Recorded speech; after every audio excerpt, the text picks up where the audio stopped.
할렐루야. 아멘. 옆에 있는 분에게 이렇게 인사를 할까요? 당신은 주님께 소중한 사람입니다. 이렇게 한 번씩 인사해 주세요. 소중한 사람입니다. 뭐 사람한테 소중히 여김을 받지 못해도 하나님이 소중히 여기시면 가장 가치 있는 사람이죠. 아멘. 오늘 함께 예배드리는 손님들 계신데요. 우리 미화자매님 하고 또 사랑하는 형제님이 왔어요. 그래서 또 중국에서 왔어요. 중국 사람은 아니에요. 중국에서 사역을 하세요. 중국 국제학교에서 사역을 하시고요. 그래서 아주 바다를 건너서 만나게 하셔가지고 바다를 건너서 만났는데 또 바다 건너 제주로 와가지고 인사를 하겠습니다. 두 분 일어나시면 우리 환영하겠습니다. 네, 축하합니다. 네, 네. 나중에 우리가 더 교제하시면 좋겠습니다. 그다음에 우리 김인혜 집사님, 이보영 집사님 중보기도 강의 잘하고 오셨습니다. 수고하셨습니다. 수고하셨다. 네, 오늘 저기 홍문택 집사님에게 어저께 연습을 하는데 도전을 했어요.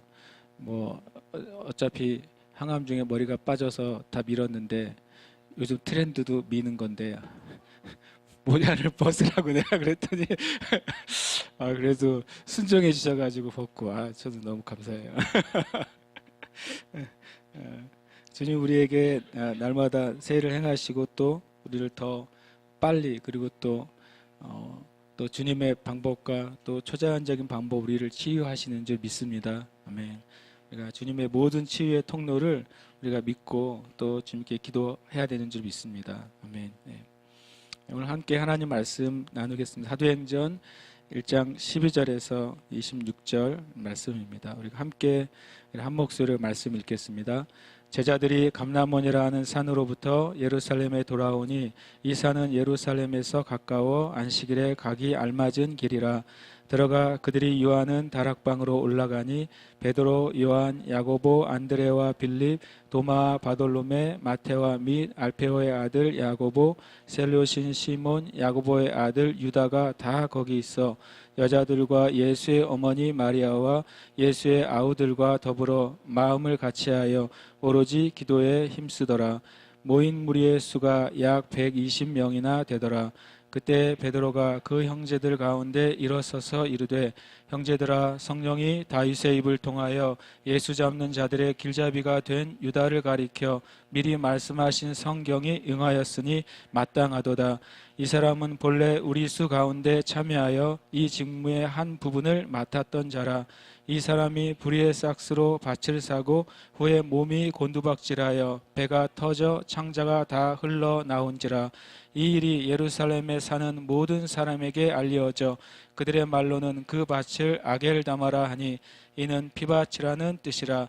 시편에 기록하였으되 그의 거처를 황폐하게 하시며 거기 거하는 자가 없게 하소서 하였고 또 일렀으되 그의 직분을 타인이 취하게 하소서 하였도다.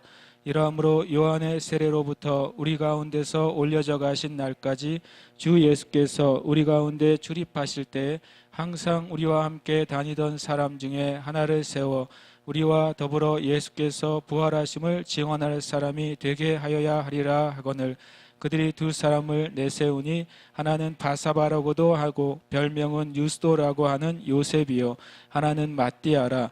그들이 기도하여 이르되 무사람의 마음을 아시는 주여 이 두 사람 중에 누가 주님께 택하신 바 되어 봉사와 및 사도의 직무를 대신할 자인지를 보이시옵소서. 유다는 이 직무를 버리고 제 곳으로 갔나이다 하고 제비 뽑아 마띠아를 얻으니 그가 11사도의 수에 들어가니라. 아멘. 오늘 제가 나눌 말씀은 예수님의 교회가 세워지는 그 길, 이제 어떻게 보면 주님이 교회가 세워지는 하나님의 방법에 대해서 제가 좀 나누기를 원합니다. 왜냐하면 제가 예수님의 교회라고 말했냐면 예수님께서 마태복음 18장 18절 이후에 베드로의 그 고백이 있습니다. 주는 그리스도시요 살아계신 하나님의 아들입니다라고 하는 정말 역사적인 고백이죠. 왜냐하면 자기도 모르는 사이에 하나님에 의해서 성령에 의해서 한 고백이었습니다. 그 고백을 가지고 예수님께서 뭐라고 말씀하시냐면 내가 이 고백 위에 이 반석 위에 이 반석은 베드로라는 사람 위에 교회를 세우겠다는 게 아니죠. 가톨릭이 그 말씀을 베드로라는 사람 위에 교회를 세우겠다고 오해해서 초대 교황을 베드로로 세워놓지 않았습니까? 그러나 성경은 그렇게 말씀하지 않고 이 반석은 뭐냐면 온전한 믿음을 말하고 있는데 온전한 믿음의 고백, 예수님이 나의 주가 되시고 그리스도가 되신다는 고백, 그 고백이 교회가 세워지는 반석이라는 의미예요. 그 반석 위에 나의 교회를 세우리니 라고 주님이 말씀하셨어요. 나의 교회, 주님이 내가 그 반석 위에 나의 교회를 세우겠다. 그래서 실은 이 초대교회에 세워진 교회는 1차적으로 예수님의 교회예요. 나중에 또 하나님의 교회라고도 말합니다. 왜냐하면 모든 교회에 속한 성도들은 하나님의 백성이기 때문에 하나님의 교회라고 말하고 있죠. 그런데 또 왜 예수님의 교회라고 말하냐면 교회와 예수님과의 관계가 머리와 몸의 관계이기 때문에 예수님께 속해 있는 거예요. 교회는 예수님의 일부분입니다. 왜냐하면 예수님이 머리이시고 교회가 몸이기 때문에 몸이 머리를 떠나서는 실은 존재가 불가능하죠. 어떤 사람도 몸과 머리가 분리된 상태로 존재할 수는 없어요. 그래서 저는 어떤 믿음을 가지고 있냐면 모든 진정한 그리스도인이라면 주님의 몸에 속해 있어야 된다고 저는 믿어요. 왜냐하면 성경은 교회를 예수님의 몸이라고 말했고 우리가 주님의 몸을 떠나서 머리에 연결되는 길은 없기 때문에 그래요. 그래서 이 예수님의 교회가 세워지는 것을 사도행전에서는 보여줘요. 실은 사도행전의 역사는 뭐 수백 년의 역사가 아니에요. 만약에 바울 사도의 개념으로만 봐도 바울 사도가 실제로 사역한 연도는 한 25년 이쪽 저쪽이라고 보통 알려져요. 그러니까 바울 사도가 등장한 것이 사도행전 초반에 등장하지 않습니까? 그리고 바울 사도가 죽기 전에 사도행전이 끝나요. 그거를 다 합해도 30년 이내의 역사가 사도행전의 역사예요. 짧은 역사는 결국에는 예수님께서 말씀하신 나의 교회라고 말씀하신 예수님의 몸된 교회가 어떻게 시작되고 어떻게 세워지고 어떻게 자라나고 어떻게 열매 맺었는가, 또 예수님의 교회가 어떤 핍박과 고난과 도전을 받았고 그 교회에 여러 가지 문제가 있을 때 어떻게 교회가 그것을 해결하고 그것을 뛰어넘었는가, 실은 그것을 사도행전은 보여주고 그 모든 과정 가운데 성령님의 역사와 인도함이 있었다는 사실을 또 보여주고요.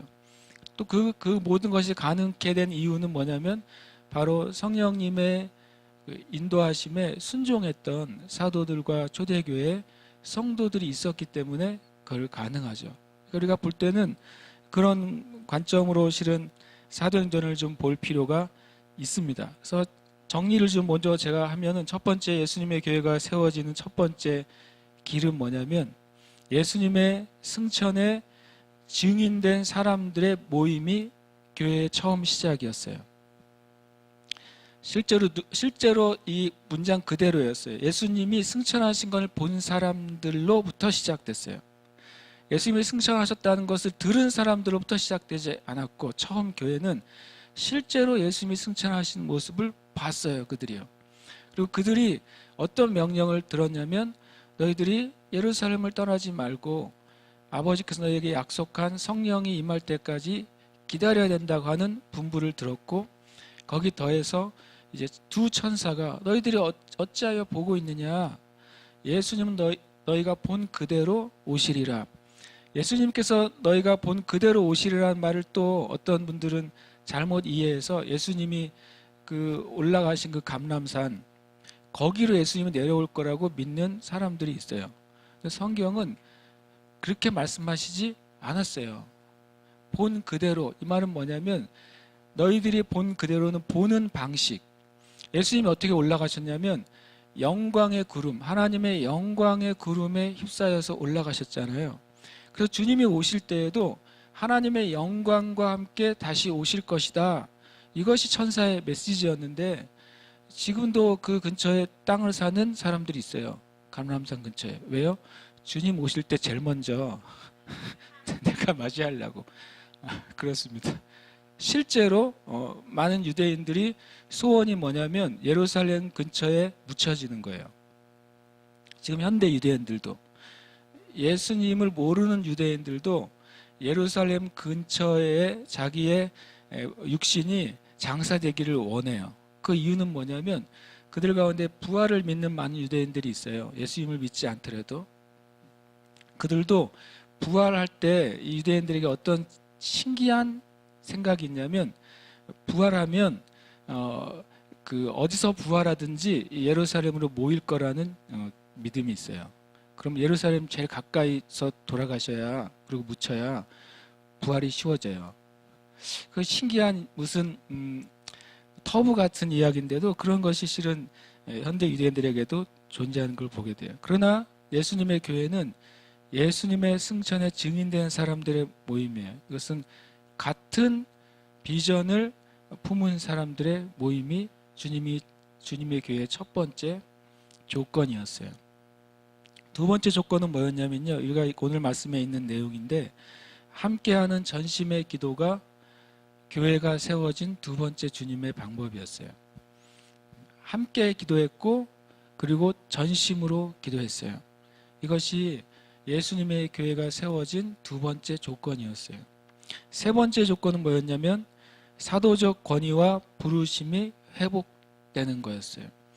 12사도가 있었는데, 주님이 세워주셨는데 그 중에 한 명은 예수님을 배신하고 11명은 예수님을 버리고 도망갔잖아요. 감사하게도 11명은 되돌아왔어요. 그죠? 11명이 안 돌아왔으면 몇 명 더 뽑았을 거예요. 그런데 11명이 다 돌아왔어요. 왜냐하면 뒤에 이름이 왜 자세히 기록되어 있겠어요? 오늘 성경 구절에. 그 11명이 실제로 예수님의 승천하는 그 자리에 있었다는 것을 역사적으로 증명하기 위해서 11명의 이름을 낱낱이 기록해 놓고 있는 거예요. 한 명, 가룟 유다 외에는 11명이 다시 되돌아왔고 제 자리를 지키게 됐어요. 그런데 이 12명의 예수님의 12사도, 이 사도적 권위는 교회 안에 중요한 권위였기 때문에 하나님이 그것을 버리지 않으시고 다시 세우십니다. 그러나 그 뒤에 사도들이 순교를 당하잖아요. 야고보 사도가 순교를 당하고 많은 사도들이 순교를 당할 때 다시 뽑지 않습니다. 그렇죠. 다시 뽑았다는 기록이 성경에도 없고 실제로 뽑지 않았습니다. 우리가 말하는 어린 양의 12사도, 예수님이 세우신 12사도의 권위만 그들이 바로 세워지고 그 뒤에 순교를 당할 때는 그 사도적인 사역이 마친 것으로 이해하기 때문에 다시 뽑지 않습니다. 예를 들어서 바울이 죽은 어떤 사도의 자리에 올라가서 12명 자리에 들어가지 않고, 다만 주님이 다른 종류의 사도들을 뒤에 세웠다는 것을 알 수 있어요. 어떤 사도적인 권위와 부르심이 회복되는 게 세 번째 예수님의 교회가 세워지는 기초였어요. 그리고 네 번째는 실은 다음 주의 말씀이죠. 이것은 성령님의 세례예요. 성경 그대로 예수님께서 너희가 몇 날이 못 되어서 성령으로 세례를 받으리라 라고 말했고, 성령의 세례는 우리가 성령으로 충만케 되는 처음 경험이기 때문에 그것을 성령 충만이란 말도 써요. 그러니까 성령의 세례는 믿는 자들이 일평생 한 번 있는 경험이에요. 근데 성령의 충만함은 우리가 일평생 예수님을 믿으면서 날마다 주님께 구해야 되는 거예요. 성령님이 왔다 갔다 하시는 것이 아니라 우리 안에 계시지만 나의 생각과 마음과 모든 뜻을 우리가 성령님께 온전히 의지하고 다 내어놓고 사느냐, 그것은 우리의 육적인 생각 또 우리의 혼적인 영역들이 계속 그것과 싸우고 다투게 돼요. 그래서 우리의 삶이 성령님 안에서 완전히 사로잡히도록 성령 충만한 상태로 우리의 삶을 살도록 날마다 추구해야 되는 거죠. 이 네 가지가 오늘 이제 네 번째 빼놓고 세 가지는 오늘 말씀 가운데 들어 있어요. 그럼 이제 다음 주까지가 이제 교회가 세워지는 그 네 가지 기초에 대해서 나눌 수 있겠죠. 오늘 말씀 가운데 12절에 보면 제자들이 감람원이라는 산으로부터 예루살렘에 돌아왔다 이렇게 돼 있어요. 이 산은 예루살렘에 가까워 안식일에 가기 알맞은 길이다 이렇게 말했어요. 안식일에 가기 알맞은 길이 뭘까요? 안식일에 가기 알맞은 길. 원래 하나님이 그걸 지정해 주신 적은 없어요. 안식일에 몇 미터만 움직여라라고 지정해 준 적은 없습니다. 그러나 유대 랍비들이 출애굽기 16장 29절 같은 말씀을 가지고 자기네끼리 정했어요. 출애굽기 16장 29절에 이런 말씀이 있습니다. 볼지어다 여호와가 너에게 안식일을 주므로 여섯째 날에는 이틀 양식을 너에게 주는 것이니 너는 각기 처소에 있고 일곱째 날에는 아무도 그의 처소에서 나오지 말지니라. 이런 말이 있어요. 그리고 또 랍비들이 이 출애굽기에 너희들이 안식일에는 일하지 말라 이런 말까지 있어요. 그래서 나름 고민을 한 거죠. 랍비들이 도대체 이 안식일 날은 그렇다고 가만히 마네킹처럼 서 있을 수는 없잖아요. 뭔가를 최소한의 걸 해야 될 거 아니에요. 그래서 의논을 했어요. 얼만큼까지만 허용이 될까? 안식일의 규정을 어기지 않는 한에서. 그래서 랍비들이 생각해낸 지혜가 뭐였냐면 출애굽할 때 이스라엘 회중과 그 앞에 인도했던 구름 기둥과 불 기둥이 있잖아요. 그 사이의 거리를 가능한 거리로 본 거예요. 그 사이의 거리가 얼마큼이었는지 혹시 아십니까? 성경을 열심히 읽으시면 2000규빗이라고 되어 있어요. 1규빗이 한 45cm 정도니까 2000규빗은 어떻게 될까요? 한 900여 미터. 그래서 또 다른 기록에 보면 안식일에 알맞은 거리를 less than 1마일 이렇게 되어 있더라고요. 그러니까 1마일 이하. 그러면 실은 1마일이 한 1.6km 정도 되거든요. 그래서 어떤 사람 학자들은 이 거리를 1.2km 정도, 1km 내외 이런 식으로 해석을 해요. 그런데 재미있게도 이 감람원이라고 하는 올리브 숲이 있는 이곳과 예루살렘의 거리는 예루살렘에서 정동쪽으로 감람원이 딱 900m 거리에 있어요. 그러니까 안식일에도 가서 기도하거나 안식일에도 가서 뭔가를 왔다 갔다 할 수 있는 거리로 여겨진 거죠. 예수님께서도 그 룰을 실은 일부러 어기지 않으시고 그 예루살렘을 방문할 때는 항상 그 감람원에 가서 기도하셨다고 성경엔 말씀하고 있는 거죠. 그래서 이 제자들이 여기서부터 돌아옵니다. 그들이 안식일이 되었음에도 돌아와서 이제는 들어갑니다. 들어가서 그들이 유하는 다락방을 올라가서 사람들의 이름이 쭉 나와 있어요. 실은 마태복음에 처음에 주님께서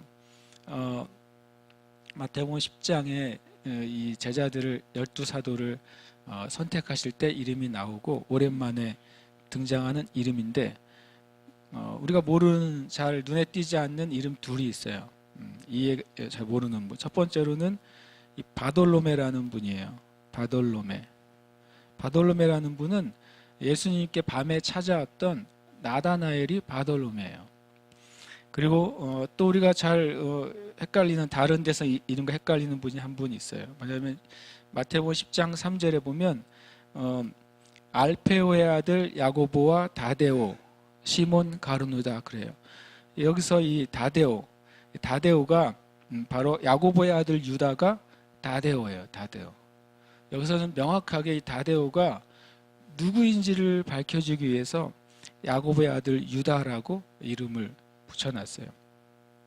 그리고 14절에 보면 여자들과 라고 돼 있잖아요. 예수의 어머니 마리아와 예수의 아우들, 그리고 마음을 같이 오로지 기도에 힘쓰니라. 결국엔 23절과 14절에 나와 있는 인물들은 초대교회의 주요한 리더들이었다는 것을 짐작할 수가 있어요. 여기 여자들은 누굴까? 많은 학자들이 고민을 했었는데 어느 정도의 생각을 가지고 있냐면 이 사도들의 아내들이라고 여겨지고 있습니다.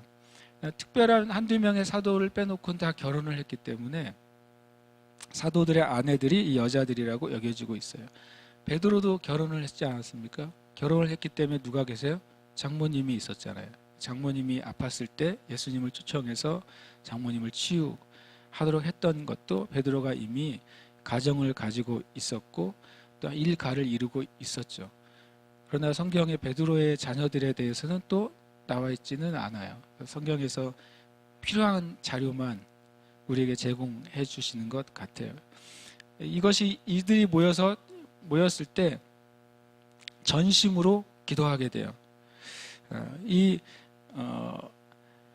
마음을 같이하여 오로지 기도에 힘썼다라고 표현하고 있잖아요. 이 두 번째 그 하나님의 길은 이 마음을 같이하여라고 되어 있는데요. 마음을 같이하여 기도한다는 걸 제가 찾아봤더니 호모 디마론이라는 헬라어를 사용하더라고요. 근데 호모 디마론이라는 뜻이 무슨 뜻이냐면 이런 뜻을 가지고 있어요. 만장일치. 아무도 이 기도하고 또 주님께 모이는 데서 아무도 이의를 제기하거나 아무도 이것과 다른 생각을 갖거나 그렇게 하지 않고 그냥 성령님께서 이 여기에 있는 사람들을 이쪽으로 몰아오셨어요. 놀라운 하나님의 일의 시작이 된 것이죠. 요즘 만장일치 그러면 거의 반민주주의처럼 돼버렸잖아요.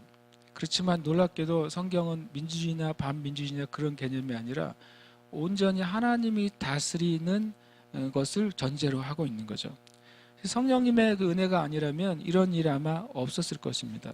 또 다른 의미 하나를 가진 것이 우리가 쉽게 아는 의미도 들어가 있어요. 마음이 하나가 됐다라고 하는 거죠. 마음이 하나가 되었다는 거예요. 회의를 해서 하나로 만든 게 아니라 성령께서 이 남은 무리들이 한 마음으로 모이게 됐어요. 실제로는 한 마음이 아니었어요. 왜 알 수 있냐면 처음에 예수님의 승천을 본 사람들은 이 다락방에 모인 120명보다 많았기 때문에 그래요. 마음이 같지 않았던 사람들은 그 감람산에서 예루살렘 오는 그 900m 사이에 흩어졌어요. 그래서 그 마음이 같은 이 사람만 남게 된 거예요. 무슨 말인지 아시겠죠? 이게 그 과정에 120명보다 더 많은 이들이 주님의 승천을 보았음에도 주님의 명령을 받았음에도 천사의 증언을 들었음에도 불구하고 실은 그 예루살렘 900m 동안에 사라진 거예요. 참 안타깝죠. 처음에 그 주님의 승천을 받던 사람 모두가 마가의 다락방으로 모였다면 더 폭발적이었을 수도 있어요. 그것이 우리에게는 안타깝지만 하나님에게는 충분한 수였어요. 기도원에게 처음 모였던 사람들이 싸우려고 모였던 사람이 몇 명이었습니까? 2만 명이 넘었습니다. 굉장히 많은 수였죠. 그래서 하나님의 충분한 수는 놀랍게도 300명이었어요. 우리가 우리에게 충분한 것과 하나님에게 충분한 것은 달라요. 특별히 숫자의 차원에 있어서는 우리에게 충분한 것과 하나님에게 충분한 것은 달라요. 숫자로 말할 수 있는 게 뭐가 있죠? 첫 번째 머니. 머니는 숫자로 말할 수 있는 거예요. 그 다음에 사람 수. 숫자로 말할 수 있는 거예요. 여러분의 돈이 얼마나 있으면 충분하겠어요? 여러분과 함께하는 사람이 몇 명이나 있으면 충분하겠어요? 근데 하나님께서 우리에게 충분하다고 하시는 것이 있을 거예요. 그것으로 그냥 영원히 그렇게 가는 것이 아니라 하나님의 일이 시작되기에 충분한 수가 있다고요. 우리는 그것을 구하고 그것을 쫓아가야 돼요. 그래야 하나님의 일이 일어나는 것입니다. 아멘. 이게 함께하는 전심의 기도예요.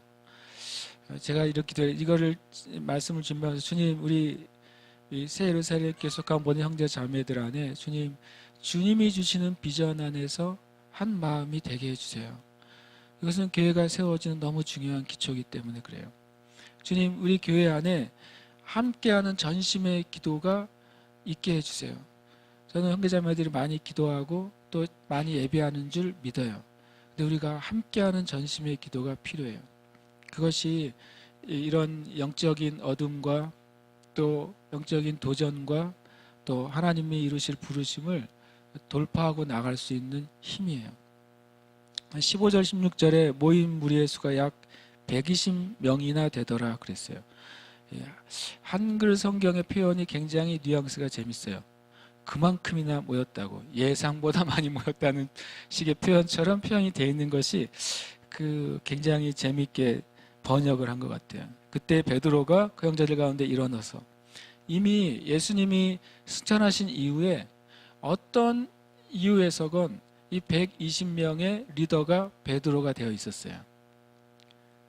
주님이 세워주신 사도적 권위가 베드로에게서부터 시작이 됐어요. 그냥 120명이 다 베드로의 말을 듣고 베드로의 제안을 따라서 다음 사도를 뽑게 되었기 때문에 그렇습니다. 이때부터 베드로가 실제적인 사도적 권위로 사역을 시작하게 돼요. 누가 시킨 것도 아니었음에도 불구하고 베드로에게 이런 권위가 입혀졌습니다. 그러면서 이제 이 성령이 다윗의 입을 통하여 예수 잡는 자들의 길잡이가 된 유다를 가리켜 미리 말씀하신 성경이 응했다라고 말해요. 베드로가 훌륭하죠. 성경의 어떤 구절을 생각하고 그것을 통해 이 유다가 예수를 배반한 것이 성경에 미리 예언되었다는 놀라운 말을 하는 거죠. 이미 베드로 안에 그 성령님의 가르치시는 은혜가 있었어요. 물론 성령의 세례, 영원히 내주하신 성령의 세례는 오순절날 있었지만 성령의 감동은 베드로 안에 계속 있어 왔어요. 특별히 120명이나 되더라는 표현이 왜 그랬냐면 처음에 예수님을 쫓아왔던 무리들은 수만 명의 군중이었잖아요. 그 다음에 나중에 다 흩어지죠. 그 다음에 부활의 증인이 실은 500명 정도 된다고 성경에는 말하고 있어요. 고린도전서 5장 15절에서 8절에 보면 예수님의 부활하시고 예수님이 직접 그들에게 나타난 사람들의 이름이 명단이 기록이 돼 있어요. 첫 번째로는 게바에게 보이셨다라고 말해요. 게바는 누구예요? 베드로를 말합니다. 그 다음에 12 제자에게 보이셨다라고 말해요. 그 다음에 500여 형제에게 일시에 보이셨나니라고 말해요. 이것을 대부분의 학자들이나 대부분의 관주는 다 예수님의 승천하실 때 장면을 얘기하죠. 그렇게 보면 500명이 주님의 승천을 봤어요. 500명이 예수님의 마지막 명령을 받았어요. 500명이 두 천사의 증언을 들었어요. 900m 오는 사이에 380명이 사라졌어요. 여기서 900m까지가 어느 정도입니까? 시청 가려면 몇 미터 됩니까? 그래서 법원 사거리, 직선거리 한 900m 되겠네. 그만큼 가는 사이에 이러저러한 이유에는 다 뭐가 있어요? 그럴 만한 이유가 있어요. 그리고 가야 되는 이유도 있어요. 그리고 합당한 이유도 있어요. 핑계 없는 일이 세상에 어디 있겠어요.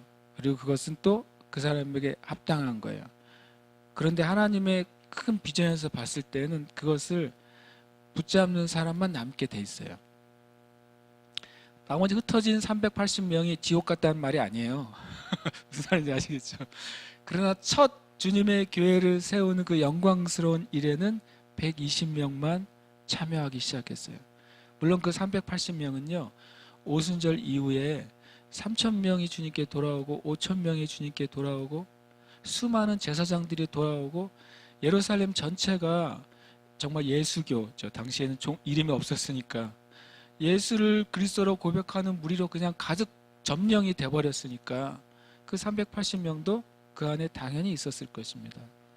그러나 이 첫 교회가 세워지는 그 놀라운 영광스러운 자리에는 이 380명은 어쨌든 흩어졌게 됐어요.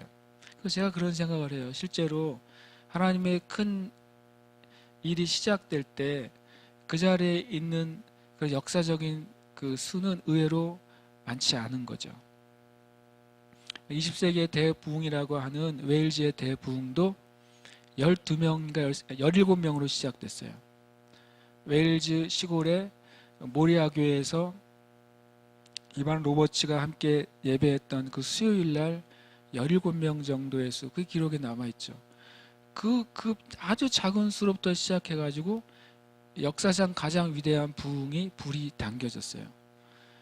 LA 아주사 거리에 시몬 목사님의 그 교회 모임을 통해 시작된 부흥도 몇십 명이 되지 않은 아주 작은 무리로 시작이 됐고, 그것이 전 세계에 복음이 들어가고 선교사들이 파송되는 기폭제가 됐어요. 그건 참 굉장히 아이러니한 것 같아요. 하나님이 처음부터 그냥 수천 수만 명으로부터 시작하셨으면 좋겠는데 하나님의 뜻은 놀랍게도 항상 역사 가운데 하나님의 마음을 가진 소수, 심지어 어떨 때는 한두 명, 거기서부터 불길이 시작된다는 게 참 신기해요. 그래서 어쩌면 그렇기 때문에 이게 정말 하나님 하셨다고 하는 것, 사람이 자신들의 어떤 걸 자랑할 수 없도록 주님이 그렇게 계획하셨는지도 모르겠어요. 어쨌든 500명에 보이고 그 다음에 야고보에게 보이셨으며, 이 야고보는 12사도의 야고보가 아니라 예수님의 동생 야고보를 말해요. 이 예수님의 동생 야고보에게 예수님이 승천하신 뒤에 나타나셨다고, 부활하신 뒤에 나타나셨다고 기록하고 있는 거죠. 학자들에 의하면 이때 야고보가 예수님을 영접했다는 거예요. 우리가 아는 것처럼 예수님이 사역할 때는 예수님의 내 동생은 예수님 미쳤다고 생각했어요. 나중에 또 미쳤다고 생각했다 나중에 또 당신이 사람에게 나타내려거든 형님 공개적으로 활동을 하시죠. 이렇게까지 권면했던 이들이 예수님의 내 동생들이었어요. 그들이 예수님이 죽을 때까지 예수님을 메시아로 받아들이지 못했습니다. 그런데 나중에 이 야고보가 성경에 야고보를 쓴 야고보예요. 야고보서를 쓴 야고보는 12사도의 야고보가 아닙니다. 예수님의 동생 야고보예요. 그 야고보의 무릎이 주님 앞, 자기가 예수님이 살아 계셨을 때 예수님을 믿지 않은 것에 대해서, 자기 형님이잖아요.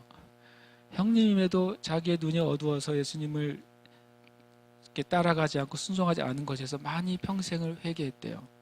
그리고 주님 앞에 날마다 기도하는 삶을 살아서 전승에 의하면 야고보의 무릎이 하도 많이 무릎을 꿇고 기도해서 무릎이 완전히 다 굳은 살이 배겨서 별명이 붙었잖아요. 낙타 무릎이라고.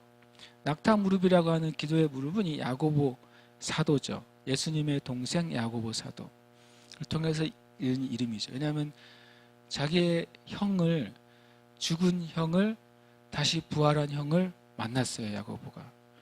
그래서 자기의 육신의 형이지만 그러나 영원한 하나님이신 것을 알게 된 거죠.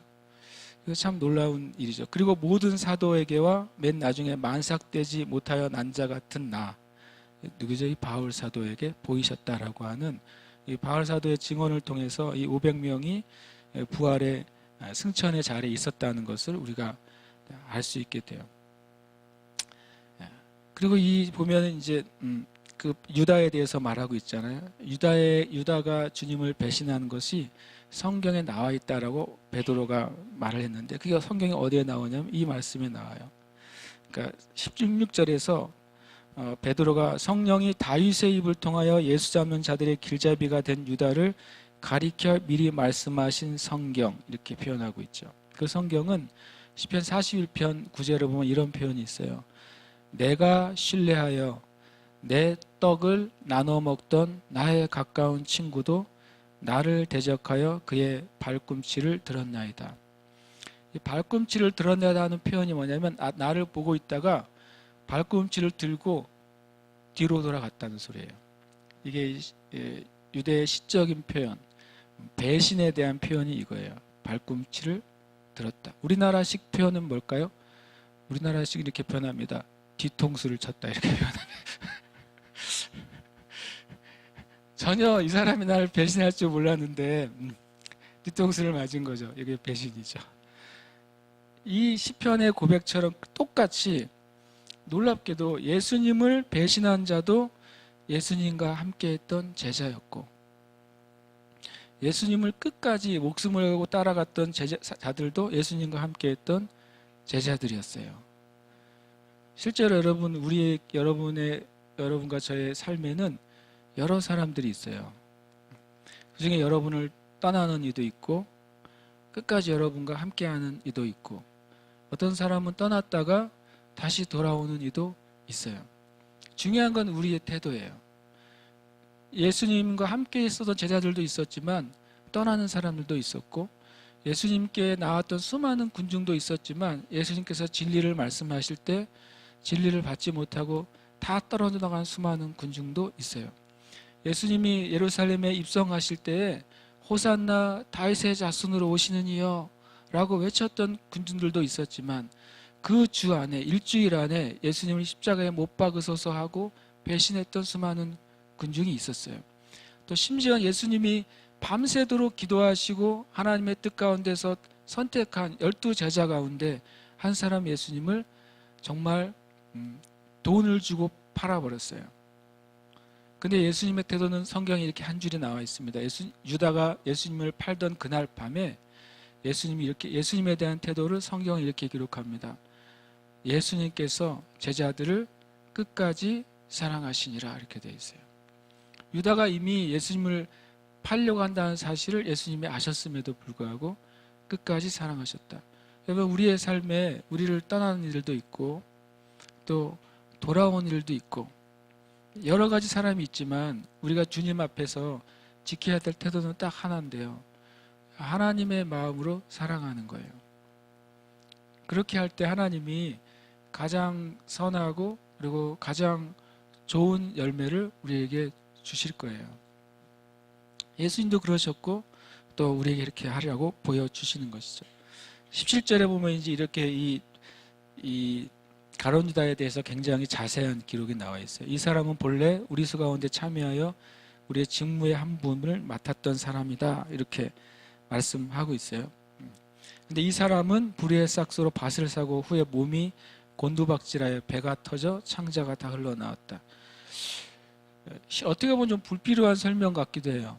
그래서 괄호로 되어 있어요. 18절 19절이 괄호로 되어 있는 이유는 신학의 어떤 사본에는 이게 들어있지 않기 때문에, 그리고 어떤 사본에는 이것이 들어있기 때문에 그렇습니다.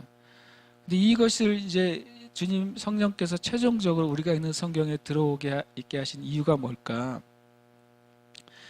첫 번째로는요, 불의의 결과가 어떤 것인지를 우리에게 보여주기 위해서 그래요. 진리를 배신한 열매가 무엇인지를 정말 안타깝지만 정말 시청각적으로 우리에게 보여주시는 거예요. 영적인 실체를. 이건 그냥 유다가 나중에 초대교회 전승에 의하면 유다가 목을 맸고 목을 매서 자살하려고 했는데 줄이 끊어져서 떨어져서 밑에 있는 바위에 배가 터져 죽었다는 것이 이제 초대교회에 내려오는 전승이에요. 근데 이제 불의의 싹스로 밭을 사고, 실은 유다가 밭을 산 적은 없잖아요. 근데 왜 이렇게 표현했냐면 유다가 예수님을 판 돈을 받았죠. 이미 그래서 그때 예수님이 팔려갔잖아요. 근데 나중에 그 뉘우치고 돈을 돌려줬는데 그 제사장들이 그걸 돈을 돌려받지 않았어요. 여전히 법적으로는 누구의 돈이에요? 유다의 돈이에요.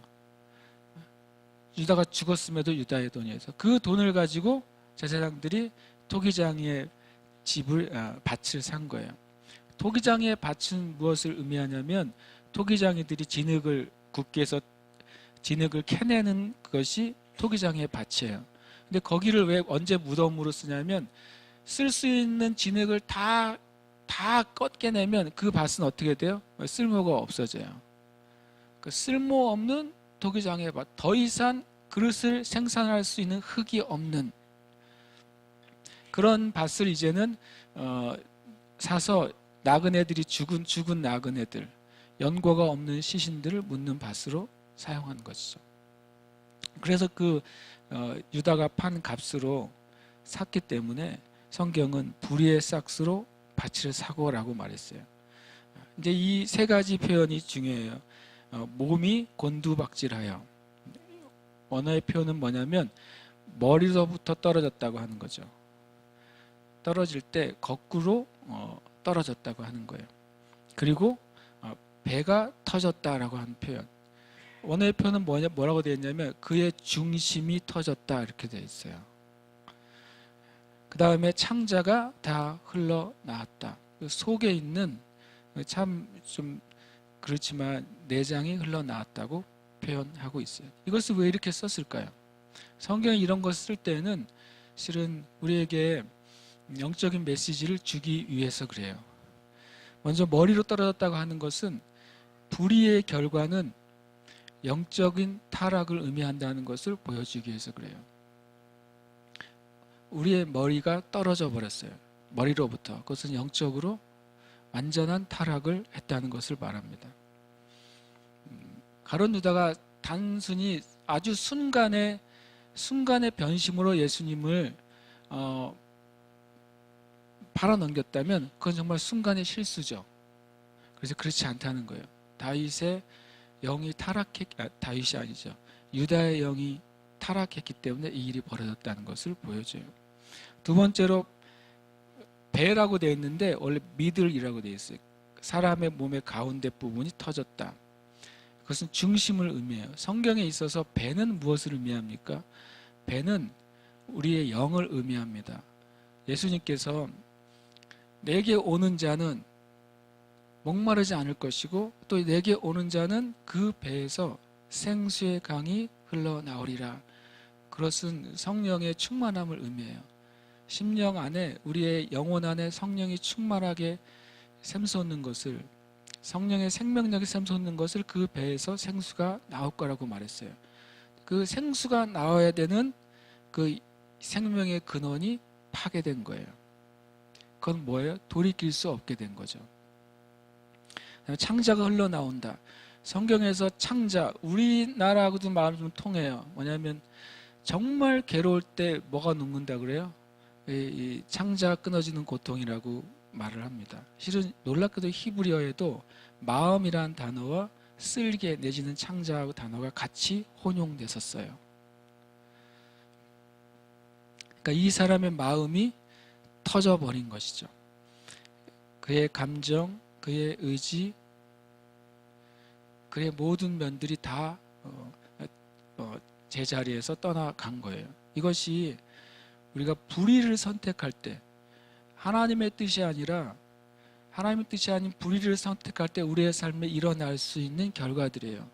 영적인 타락이 일어나게 되고 성령이 임하시는 그 처소가 망가지게 되고, 그래서 주님 성령님이 거하실 수가 없게 돼요. 그리고 우리의 모든 혼적인 영역, 우리의 지, 정, 의, 그 모든 영역들이 망가져요. 그래서 회복할 수 없는 상태로 돌이켜지게 돼요. 실은 가룟 유다의 상태는 그런 상태가 되었다는 것입니다. 19절에 이렇게 말을 끝냈습니다. 이 일이 예루살렘에 사는 모든 사람에게 알려져 그들의 말로는 그 밭을 아겔다마라 하니 이는 피밭이라는 뜻이라. 그들의 말, 어느 나라 언어일까요? 퀴즈를 내면 많은 분들이 잘 못 맞춰요.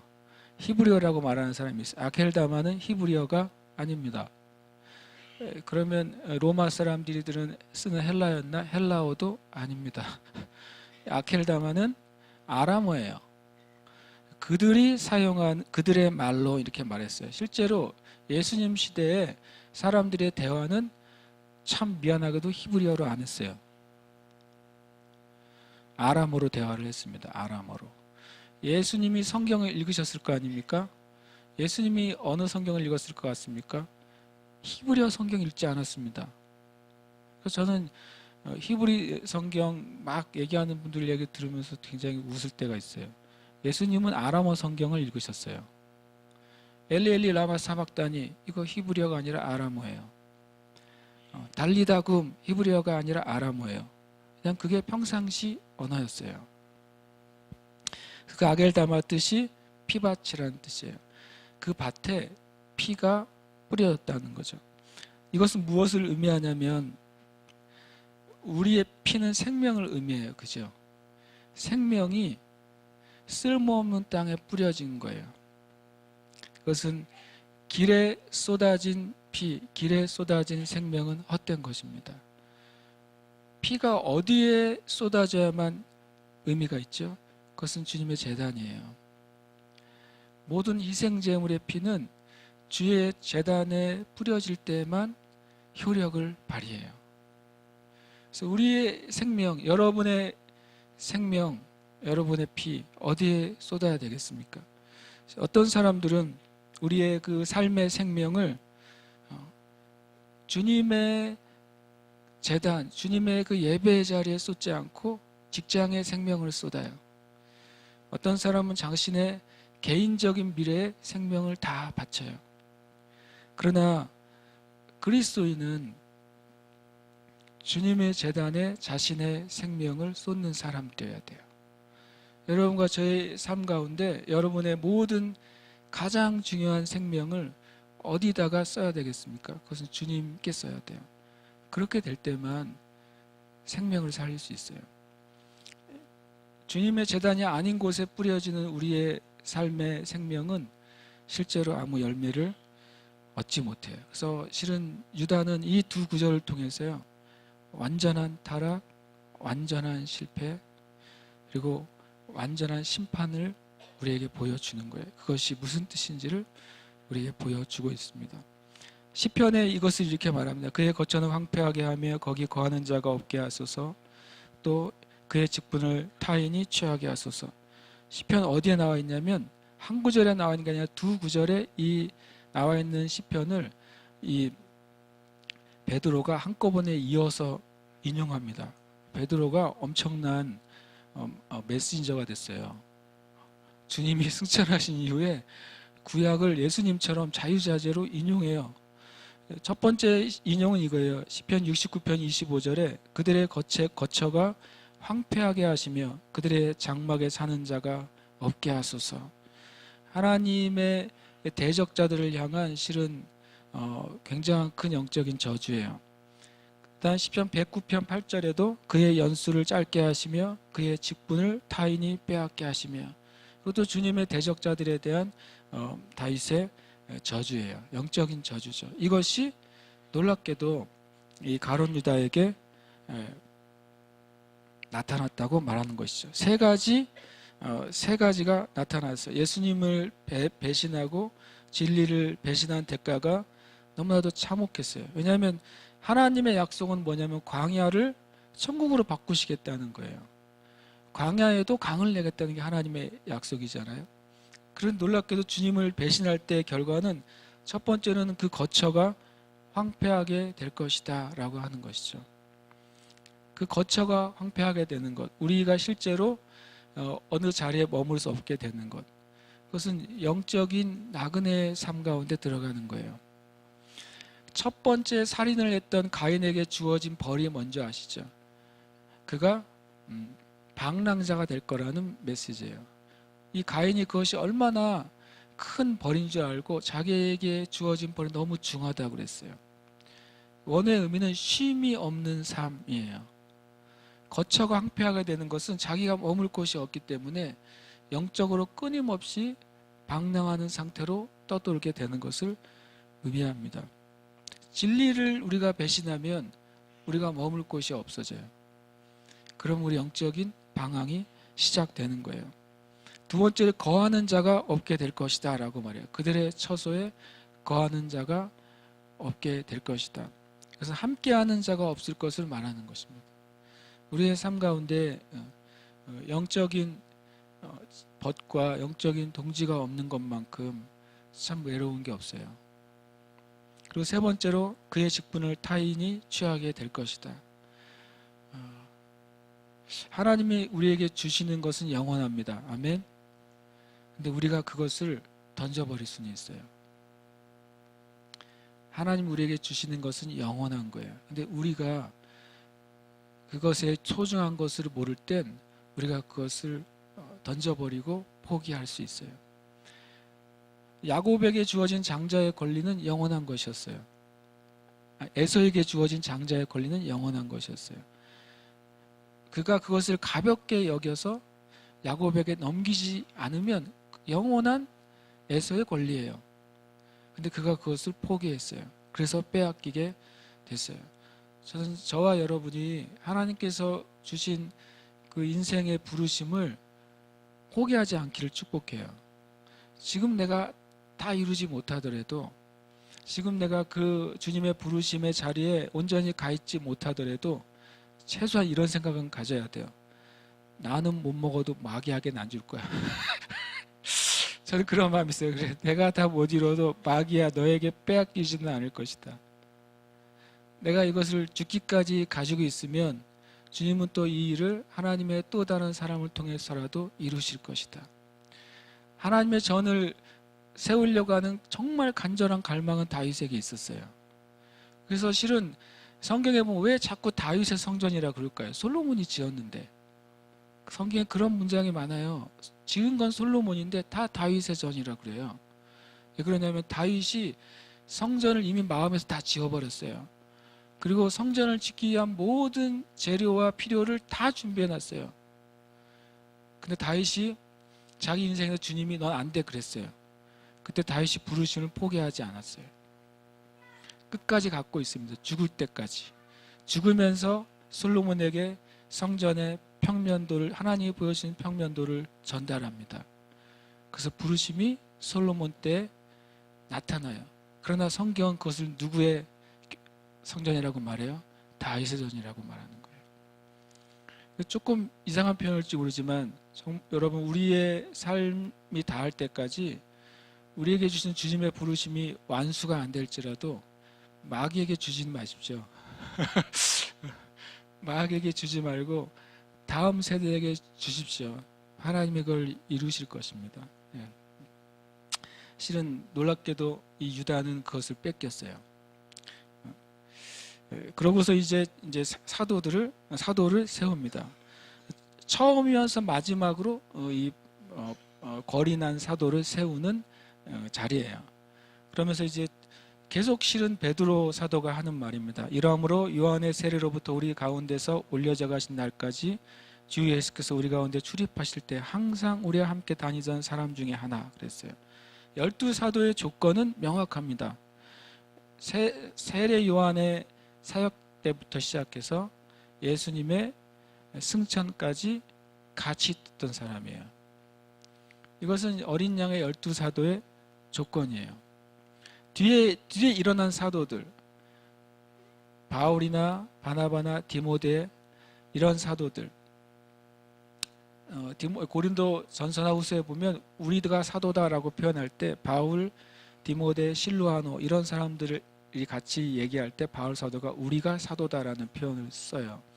그러니까 디모데나 실루아노나 바울이나 바나바도 초대교회 사도로서 여겨짐을 받았던 것이죠.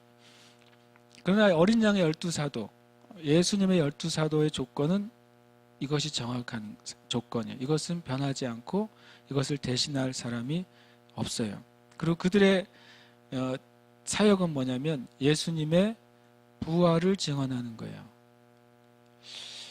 굉장히 이제 뉘앙스가 재미있는데 우리는 교회가 제일 많이 전하는 건 뭐예요? 예수님의 십자가죠. 당연히 100% 맞죠. 우리가 복음을 전할 때 예수님이 우리를 위해 죽으셨다는 복음의 진리를 전하는 것은 당연히 100%예요. 그런데 놀랍게도 사도행전은 여러 번 예수님의 복음의 주제를 뭘로 말하는 줄 아세요? 부활로 얘기합니다. 부활. 그래서 로마의 교회가 동서교회로 나뉘어질 때 우리는 이제 또 서방 기독교의 영향을 받았어요. 그래서 우리는 교회에 십자가가 걸려 있어요. 서방 기독교의 그 상징은 주님의 죽으심과 고난을 통해 우리의 죄 사함 받은 것이 복음의 중심으로 가르쳐져요. 그러나 동방 기독교회는 정교회 같은 교회죠. 또 이집트의 콥틱 교회 같은 교회죠. 그런 교회들은 성전의 중심에 십자가가 없고 주님의 부활하신 장면들이 많이 그려져 있어요. 승천하시는 장면들이 많이 그려져 있어요. 부활이나 승천에. 똑같은 복음의 메시지인데 중심점이 조금 다르죠. 그렇게 보면 어떻게 보면 이 초대교회의 전승을 어떤 면에서는 동방교회가 그거를 붙잡고 있다고도 볼 수가 있어요. 우리가 십자가로 우리가 믿음이 끝나는 것이 아니라 십자가는 반드시 통과해야 되고 부활로 나가야 되기 때문에 그렇습니다. 그러면서 두 사람을 청거합니다. 두 사람은 바사바라고도 하고 별명은 유스도라고도 하는 요셉이요. 하나는 마띠아다 이렇게 말해요. 그러니까 이 요셉에 대해서는 설명이 굉장히 많이 나와 있습니다. 바사바라는 이름은 맹세의 아들이라는 뜻이에요. 거기다가 또 별명도 있어요. 별명은 뭐냐면 유스도인데 유스도는 정직이라는 뜻이에요. 초대교회 때 별명을 누가 지어줬을까요? 사도들이요. 복음서에서는 별명을 누가 지어주죠? 예수님이요. 복음서에서는 이름 외에 다른 별명이나 이름이 나오는 경우는 예수님이 지어주신 경우예요. 그 사람의 성품, 그 사람의 삶을 보여주는 한 단어로 설명해 주시죠. 그런데 사도행전에서는 사도들이 그 사람의 삶과 사역을 보고서 이름을 지어줘요. 바나바는 위로의 아들이라는 이름을 지어줬어요. 그런데 여기서 이 바사바라는 사람은 유소라고 지어졌어요. 정직이에요. 그러니까 이 사람은 정말 훌륭한 사람이에요. 사도들로부터 인정을 받은 정말로 훌륭한 사람이에요. 그러니까 실은 만약에 둘 중에 한 명 중에 사도들 보고 뽑으라 그랬으면 100% 누가 뽑혀요? 유소가 뽑히는 거죠. 한 사람의 이름이 세 번 나오잖아요. 바사바라고도 하고 유소로 가는 요셉. 마띠아는 깔끔해요. 그냥 하나는 마띠아라. 더 이상 할 말이 없어요. 인사기록부에 남는 게 없어요. 그 딱 하나예요. 한 줄이에요. 명함에도 쓸 게 없어요. 한 줄. 제 명함 보셨습니까? 제 명함에도 아무 말도 없어요. 난 쓸 게가 없어가지고 실제로 쓸 게 없어요. 근데 이 마띠아가 이름이 되게 뜻이 독특해요. 마띠아 이름. 이름의 뜻이 하나님의 선물이라는 뜻이에요. 요셉이 더 유력한 사람이었어요. 초대교회 이때 요셉이 훨씬 더 유력하고 사도들의 인정을 받고 귀중히 여김을 받았던 사람이에요. 물론 마띠아도 이곳에 이런 사역을 하기에 적당한 사람이라고 추천을 받을 만한 사람이에요. 그러나 성령께서 예수님께서 성령님을 통해서 이들에게 선택하게 하신 사람은 마띠아라는 걸 우리가 알 수 있어요. 그들이 이렇게 합니다. 그들이 기도하여 이르되 뭇 사람의 마음을 아시는 주여, 이 두 사람 중에 누가 주님의 택하신 바 되어 봉사와 및 사도의 직무를 대신할 자를 보이시옵소서, 이렇게 말합니다. 세 번째 교회가 세워지는 기초는 사도적 권위와 부르심이 회복되는 거였어요. 이때도 온전한 회복이 아니에요. 사람은 회복됐지만 봉사와 사도의 직무가 완전히 회복되지는 못했어요. 어떻게 할 수 있냐면 나중에 사도들이 이 12사도가 마띠아를 포함한 사도가 무슨 일을 했습니까? 복음도 전했지만 가난한 사람을 돌보는 일도 했어요. 돌보다 보니까 이 12명이 하기에 벅찼고 헬라파 유대인들이 구제해서 자꾸 제어가 됐어요. 유대의 과부들이. 그래서 사람들이 교회 안에 데모가 일어났죠. 왜 우리는 빼냐고. 그래서 사도행전 6장에서 이 사도들이 이때 진정한 사도의 봉사와 직무가 무엇인지를 선포하게 돼요. 사도행전 6장 4절에 이런 말이 있습니다. 우리는 오로지 기도하는 일과 말씀 사역에 힘쓰리라. 사도행전 6장 4절은 되게 중요한 선포예요. 왜냐하면 우리는 오직 기도하는 일과 말씀 사역에 힘쓰리라라고 사도들이 자신들에게 주어진 봉사의 직무가 무엇인지를 선포한 이후에 그 다음 구절을 보면 뭐라고 되어 있냐면 초대교회가 폭발적으로 부흥하게 돼요. 실은 우리가 우리 자신의 봉사 직무를 명확히 알고 그것에 순종할 때 하나님의 일이 일어나요. 이 사도적 권위와 부르심의 회복은 교회가 세워진 데도 중요했고 교회가 부흥하는 데도 너무나도 중요했습니다.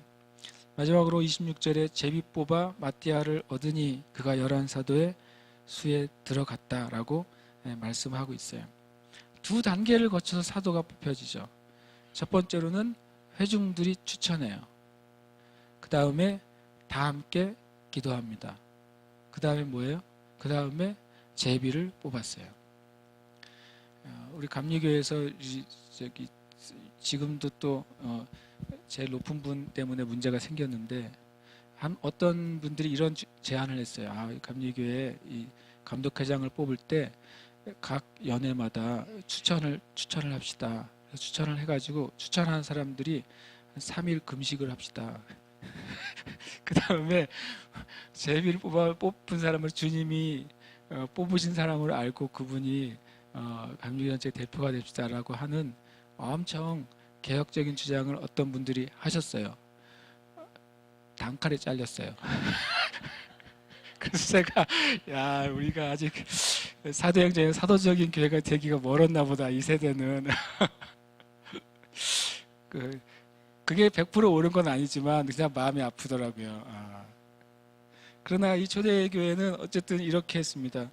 어, 존경받는 사람들, 영적으로 존경받는 사람들을 추천했고 그분들을 위해서 기도했고 그리고 주님의 손에 맡겼어요.